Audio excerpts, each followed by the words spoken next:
So this is Ho Chi Minh City, and I've been living here for the past 8 years. And I've only actually been back to my hometown one time in all 8 years of living abroad. So, tell us a little story about how I got here and how I chose this place to live. Going back to my hometown, it's a really small place. It's only got like 35,000 people, and it's pretty isolated in the mountains in Montana. So there's a lot of things we just don't have in a small town like that. But I do like traveling, and I wanted to take a trip. Me and my friends were kind of putting together a trip, and we were putting together a trip for Cancun. There were three of us all together, and as time went forward, one friend eventually canceled and couldn't make it, and then the second friend, he canceled too. And I still wanted to go, so I was just like, well, I'll just go by myself. And that was a pretty crazy feeling to do at the time, to go on a trip like that all by yourself. Went there, and it was fine. Like, I had fun, and there was a bunch of clubs and stuff and some bars, and had some fun like that. And it was all right. Like, it wasn't bad. It wasn't like a terrible time because I was alone. And I seen some cool stuff. Come back to America and tell my friends, I'm like, yeah, that was a lot of fun. So even though I went by myself, it was still a good time. And I was like, okay, well, let's plan another trip. Let's do this again. Oh my gosh, that's really bright. So let's plan another trip. How about we try Thailand next year, whatever the time was. And so, okay, let's try that. So start putting together that trip, and time goes. One friend, so I can't make the Thailand trip. All right. And then time goes a little further. My second friend again says, oh, I can't make the Thailand trip. I'm like, okay, that's fine. I did Cancun by myself, and that was a good time. So I'm gonna do this one. I'll go to Thailand by myself. And when I got to Thailand, it was much different than Cancun, where it's this big developed city with so many people. It was very easy to navigate. It felt safe, which I didn't feel that safe in the taxis and stuff of Cancun. I did get my cell phone stolen in Cancun. But yeah, it was very easy, lots of bars, lots of nightlife, very modern, convenience, lots of shops and things. And I just had such a great time in Thailand. And one of the things was there was more a feeling in the air of Asia, where there's a sense of optimism and like hustle, and it seemed much more upbeat and happy than my hometown in America. When I got back to America, I told my friends about it, and I was like, that was great. You guys really missed out. Thailand is so cool. I eventually convinced one of my friends, Dustin, yeah, that was really cool, and you should definitely go. So we started planning the next trip for the next year. And I wanted to do it a bit more the next time. So the next time I planned Japan, Kuala Lumpur, and then Bangkok. And Dustin was going to meet me halfway because the way his time off worked. So he was going to meet me in Kuala Lumpur. So I went to Japan for 5 days. Then I went to Kuala Lumpur and met my friend Dustin. And then we had a good time in Kuala Lumpur. Then we went to Bangkok and we had fun there. That all was a really great time.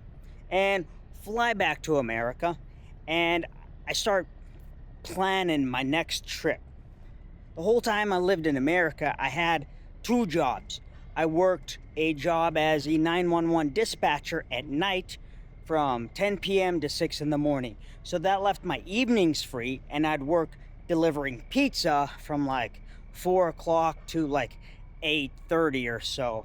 So I could deliver pizza in the evening, work late at night, and then sleep kind of in the daytime. But so I was just working, saving up for my next trip, and I'd done that for my Japan trip. Or no, I did that for my first Thailand trip, and then the second trip with Japan, Malaysia, and Thailand again, and now I was just working again to save up for my next trip.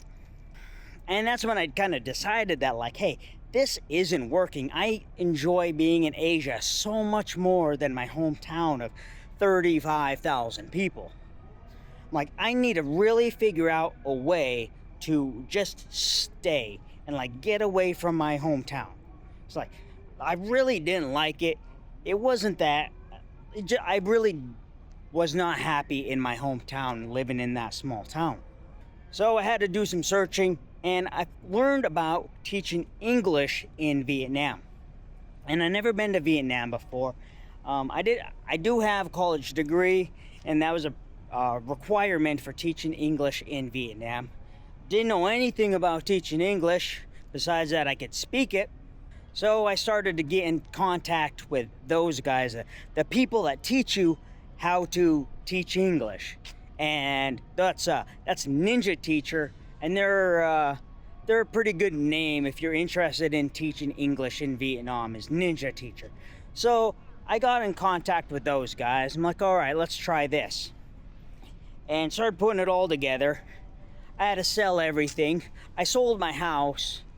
And when I say I sold my house, that's not really true, because I was underwater on my house.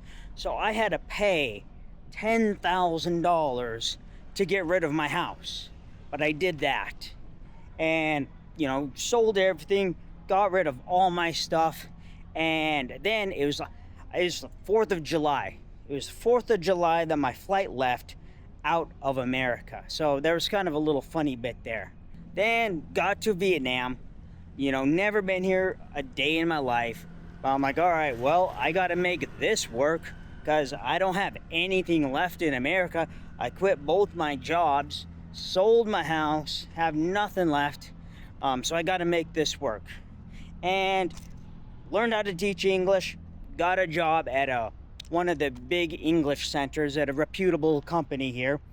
And actually, like, I've been here ever since with that same company and pretty much the same building since day one. That's been 8 years. And I really love it, and I'm very proud of my time here. And at this English school, you get to know the students and watch them grow up. Like, I'll teach kids for 2 or 3 years, twice a week for years, watch them grow up. And then, I'll still see them around the building as they go to other classes. And then sometimes I'll like teach a brother or sister, and then they'll get a little old and will pass me on to a younger class, and then I'll teach the younger brother or sister. So that's really cool. But like, I'm really proud of my time here in Vietnam and seeing how things have changed, and hoping that like I've been a positive influence on some of these kids. So that's my origin story as an American living in Vietnam for 8 years. If that's interesting and you want to see me show you what life is like in Vietnam and exploring Asia, go ahead and subscribe to the channel. I don't know, if you have any questions, go ahead and leave them in the comments down below, and I'll get back to you there, huh? And I'll see you in the next video, alright? Justin out.